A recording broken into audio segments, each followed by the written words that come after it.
Where we are today at the Devonvale Country and Wine Estate, I mean, it's probably one of the most beautiful wine estates in the whole of South Africa. And with me, JJ Provoyeur, which is a good old French name.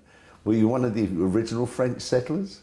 Oh, no, that's from way back. The French Huguenots came in the 1600s. My family arrived here only in the early 1950.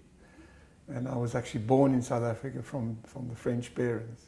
But as I said, this is a fantastic surrounding. I mean, we're set up high against the mountains, just outside Stellenbosch. And it's a magnificent golf estate and a wine estate all rolled into one. I mean, that must be quite pleasant working there every day. Well, yeah, you know, Tony, golf and wine go very well together. Not while you're playing, but definitely after the game.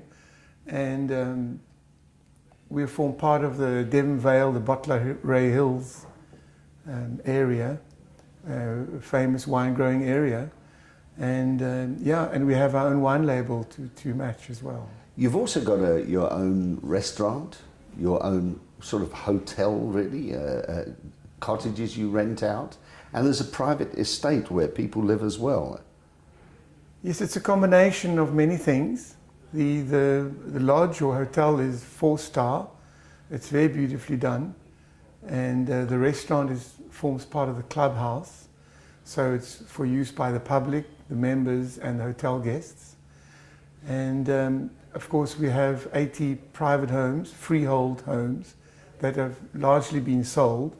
We've kept 8 of them, and we've made them part of the hotel for use as accommodation, nightly, monthly, whatever people would like. What made you get involved with this? I mean, you told me before we came on camera that you were a builder and you're a yachtsman. I mean, this is landlubber stuff, not yachting or building. Yeah. Did you buy it as a building venture, or was it partially here already? Well, I don't really want to go too deeply in why we bought it, because it didn't make a huge lot of sense. And it's proved to be a large chunk of my life's work in order to basically try and save the business side of things. But be that as it may, we've made it into a very beautiful, popular estate. It washes itself very well. We are very popular with corporate, for business, conferencing, for weddings, for events, for golf tournaments. So yeah, and I've kind of helped make all that happen together with the golf club members and committee, etc. And also, it's very much a family concern for you, isn't it? Your wife, your daughter, anybody else apart from the dog that works here? Yeah, I have my wife works here, my 2 daughters, and my son-in-law, and the rest of the staff basically are also treated like our family, because most of them have been here as long as I have. Was it originally a golf estate though? I mean, was there a golf course here before you built it? This used to be long ago part of the Hartenberg landgoed, if I could use the Afrikaans word. And with a little bit of subdivision over the years, it eventually was owned by Mr. Simeon Bloomberg, who owned a lot of land in the area, in the Devon Valley. And he actually quarried for gravel here. It's very rich in gravel. The Hartenberg wine is known as Gravel Hill Shiraz. In any case, when the gravel mining was done, Mr. Bloomberg had seen in the United States golf estates with houses around, and he was very taken up by this. So he applied and got the rights to do some development around a golf course. And he never quite saw his dream finished. He passed away in the 90s, early 90s. And we kind of finished his vision for him. And have you still got more to do? Do you envisage building on anymore? We've built the 80, as I said, and they're all but sold. And we have rights for further 45 houses on the lower northern side of the golf course behind me. But we have no plans to do that at the moment. We've got 5 years to act on the privileges. and we might see how the market develops, or we might let somebody else do the development. Let's have a look at the wine that you manufacture here and the grape that you grow. How popular is that wine in the marketplace, and is it exported, most of it? We call our winemaking a serious hobby becoming a business. We had Cabernet Sauvignon and Shiraz. Currently we are only exploiting the Shiraz variety. And we do a little bit of export, and we sell mainly locally, in fact mainly from our own premises.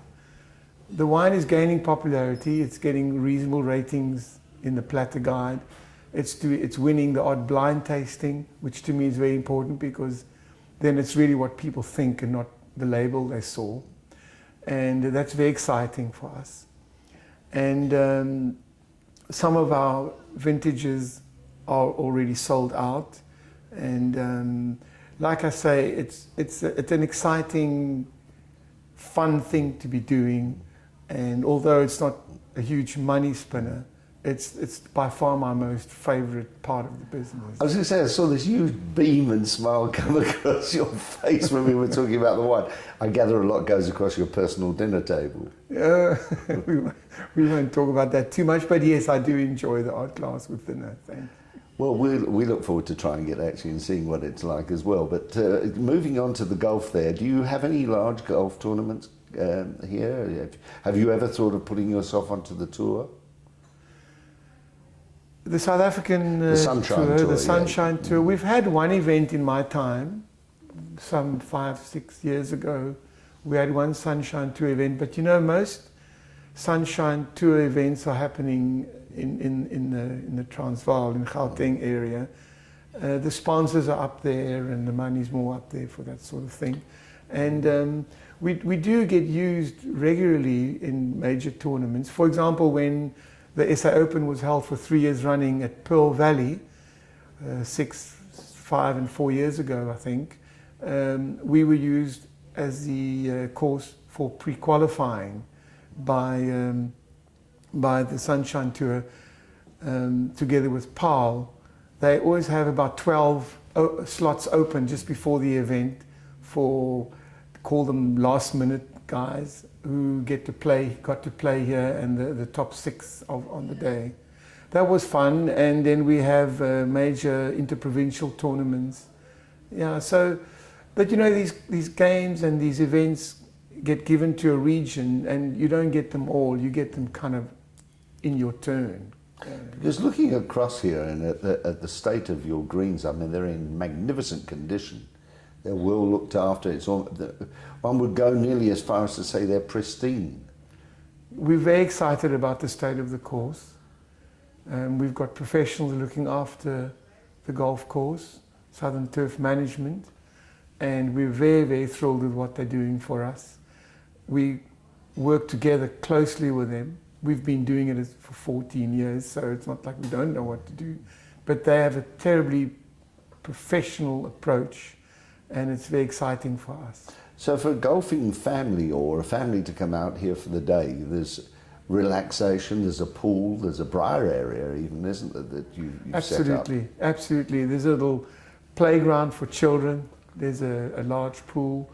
There's, as you say, briar area. There's a restaurant. There's a lovely bar facility. There's the balconies wrapping around the clubhouse. And yes, you can go for walks. It's a wonderful area. And the winelands area is, of course, one of South Africa's top draw cards. So even if you're not going to enjoy Devonvale itself, in our very close proximity, there's dozens and dozens of things to do. And the restaurant is open morning, noon and night, is it, virtually? We're open 7 days a week, every day of the year. So for tourists and people coming from overseas, would be a very lovely stopover. Absolutely. We're very thrilled this particular summer. We've had people coming by, booking for 4 or 5 days, and then extending their stay with another 4 or 5 days, because they thought, no, why go and look for anything else? So that was a real compliment.